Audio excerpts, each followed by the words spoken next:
Hi, and welcome again on this series of videos on dynamics of structures. This is the second video dedicated to vibration testing. In the first video, we discussed the different types of actuators and sensors that can be used to measure vibrations.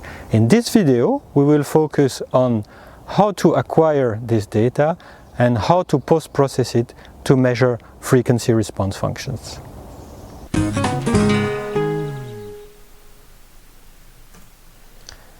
We have seen on the video about excitations and Fourier transform that you have to be careful about the frequency of sampling when measuring a signal. So nowadays signals are transformed to a digital form, so to a sampled signal, which results to a copy of the Fourier transform with a distance 1 over delta t. So if you have a signal that has, for example, you have a structure with 4 modes in the frequency band represented here up to Fs, then if you sample and Fourier transform it, you will see that there will be an additional signal due to the samplings, which is the mirror of this one. But the problem is that this mode here will then appear here in the frequency band of interest, so that this additional part of the signal that falls back on your frequency band that you measure here up to Fs over 2 will appear as a fourth mode,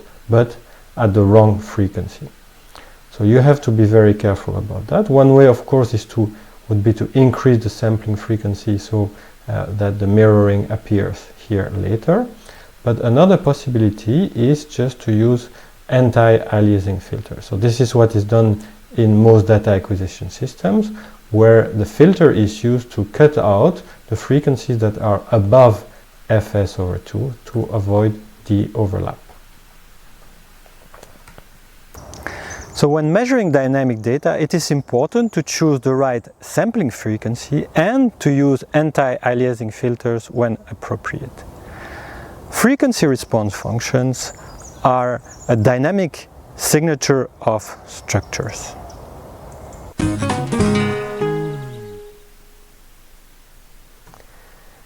So most of vibration testing is related to measuring frequency response functions. The idea is to apply a force at a certain location on the object, using either a hammer or a shaker with a force sensor to have a measurement of the force versus time, and then to measure some output, for example, acceleration, displacement, velocity, using different types of sensors we discussed in the first video about vibration testing. Now, once you have these two signals in the time domain, the question is, how do you move to the frequency response function, which is the expression in the frequency domain of the ratio of a certain output divided by the input that you put in the structure. So to measure FRFs, you can use different types of excitation signals. You can use periodic signals, typically using a shaker. You can use transient signals using either a shaker or an impact hammer. And you can also use random excitation using also a shaker. As discussed, different types of excitation signals can be used to estimate FRFs. So let's start with periodic signals.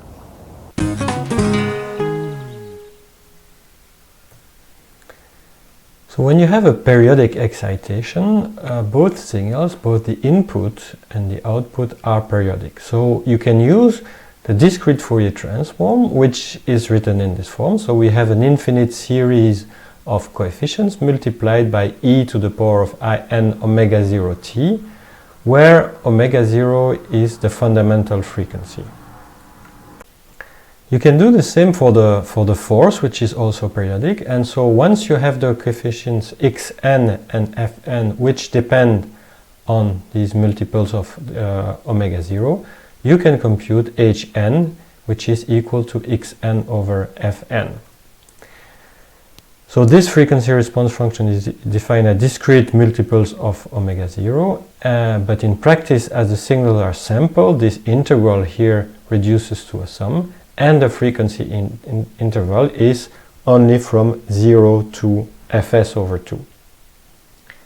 So let's look at an example of a 1 degree of freedom, which is excited by a force. The force is periodic. It is given by a sum of n cosine functions with frequencies n times omega 0, so increasing frequency multiples of omega 0, plus a phase for each of the components. There are 64 components with random phases, and the omega 0 here is given by 0.1 radians per second, which means that the period of the signal is about 62 seconds. So this is what this excitation looks like. It looks random, but indeed if you look carefully you see that there is a certain period to it.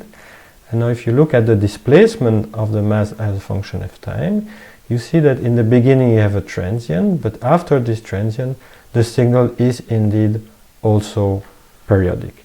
So the signal being periodic after transient, it is possible to extract one period of force and displacement. In this case you see that there are 128 points in time in this period, and by doing the Fourier transform of the input and the output and making the ratio, we are capable to compute the transfer function. Now, because delta omega is 2 pi over t, it will give a resolution in frequency of 0.1 radians per second. There are 128 points, so it will go up to 12.8 radians per second. You see here the frequency response function that is estimated from this simulated measurement. And as you know, we can only look up to fs over 2, and so this gives us the frequency response function x over f from 0 to 6.4 radians per second.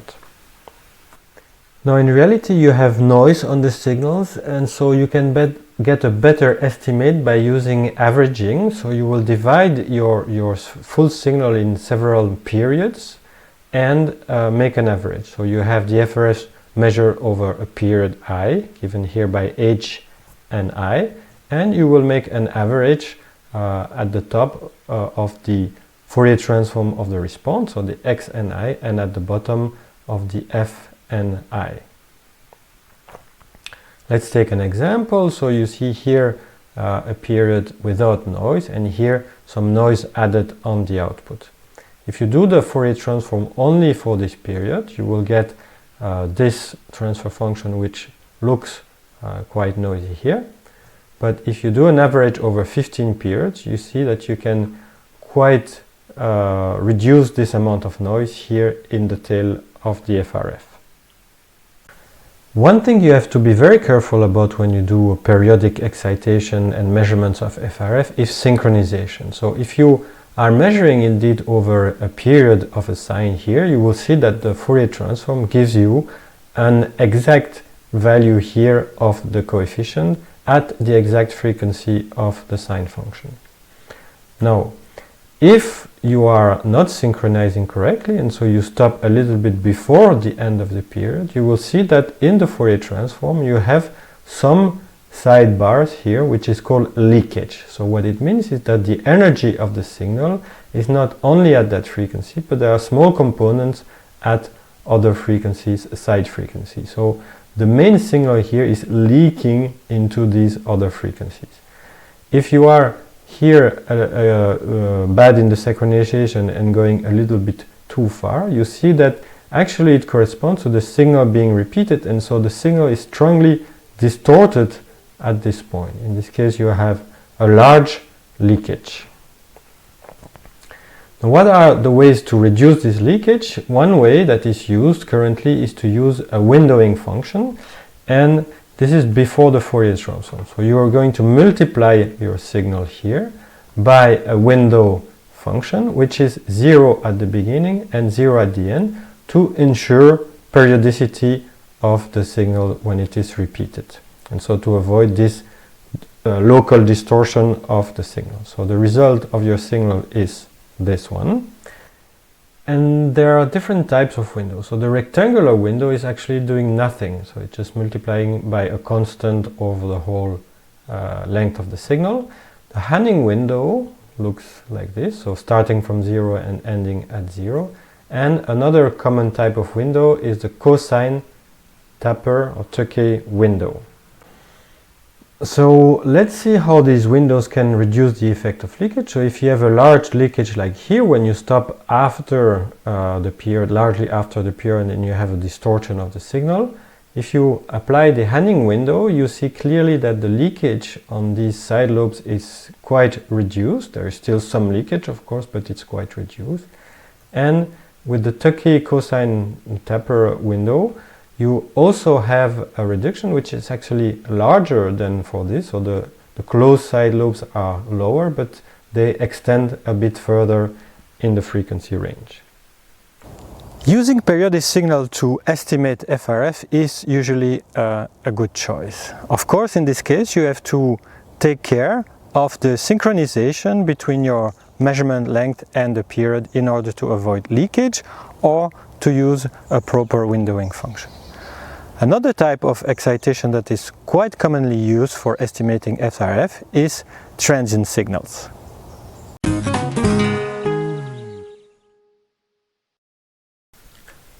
So the typical transient signal would be the impulse. So I remind you that if you are doing an impulse excitation, you are exciting theoretically with a constant amplitude over the frequency band. Of course, if you are using a wider pulse, you are using a narrower frequency band.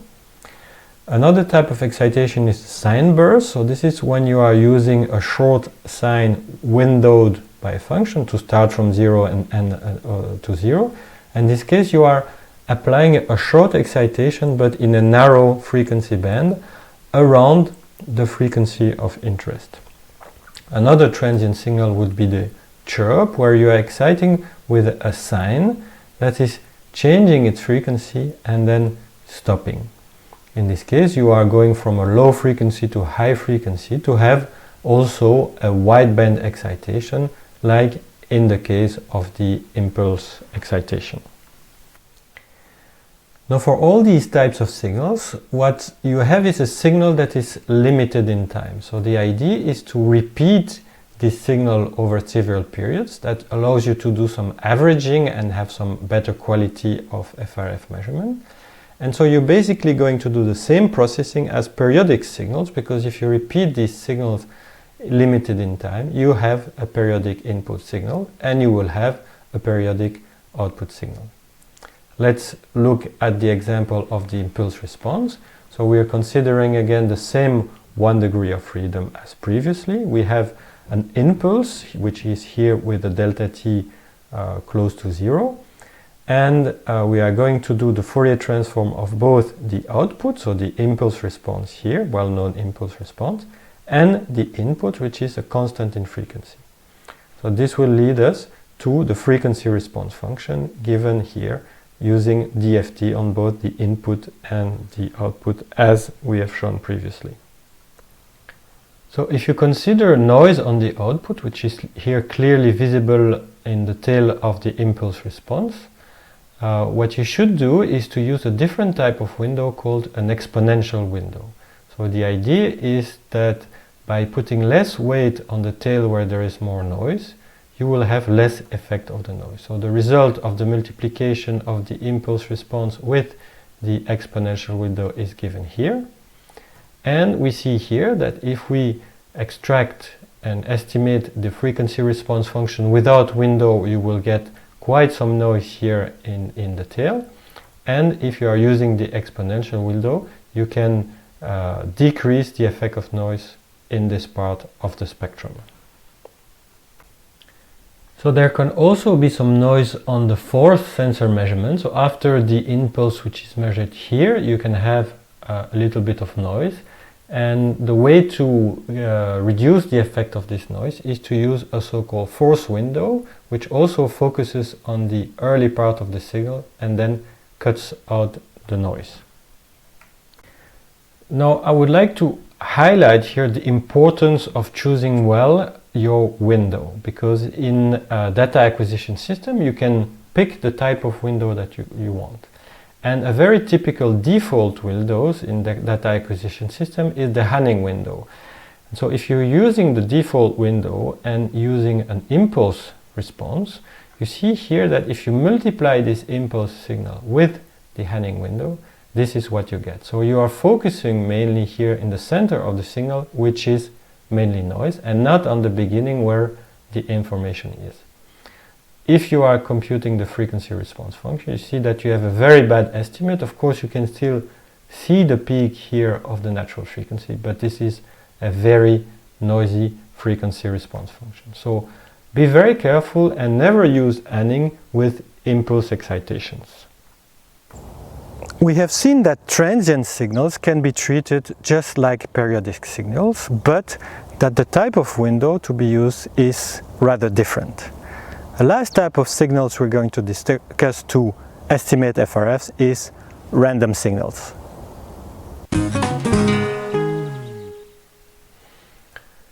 So in order to work with random signal, we need to define the autocorrelation and cross-correlation functions. The autocorrelation function of f, noted RFF, is the expected value of f of t multiplied by f of t plus tau.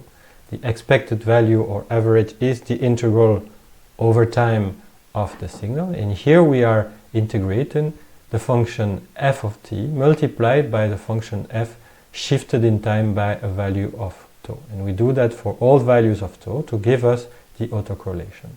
Then we can define a cross correlation between functions f and x, or x and f, and the autocorrelation of the output x. Now with these four values, we can also relate to the power spectral density and cross spectral density. So power spectral density we already introduced in a previous video, but it can be shown that the power spectral density of the input f is given by the Fourier transform of the autocorrelation function, and in the same way we can define cross spectral density SFX, which is given by the Fourier transform of the cross correlation function. Let's take the example of a 1 degree of freedom system, which is excited by a random force f of t. Then the output, as seen here, is also random. It has no periodicity. We can compute from x of t in a certain period the Rxx, or the autocorrelation function, and by doing the Fourier transform of this autocorrelation we get the power spectral density Sxx of omega.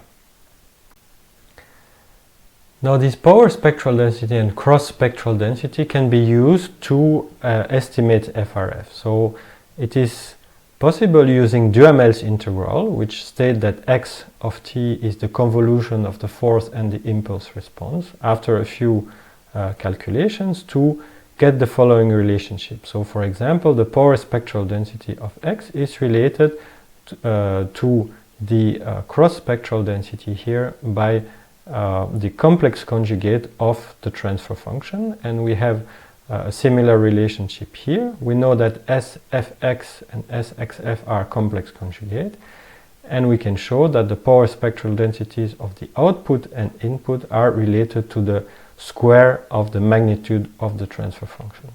So using this, we can show that there is two ways we can estimate the transfer function. We can either divide SFX by SFF, and this is called the H1 estimator, or SXX by SXF, which is the H2 estimator.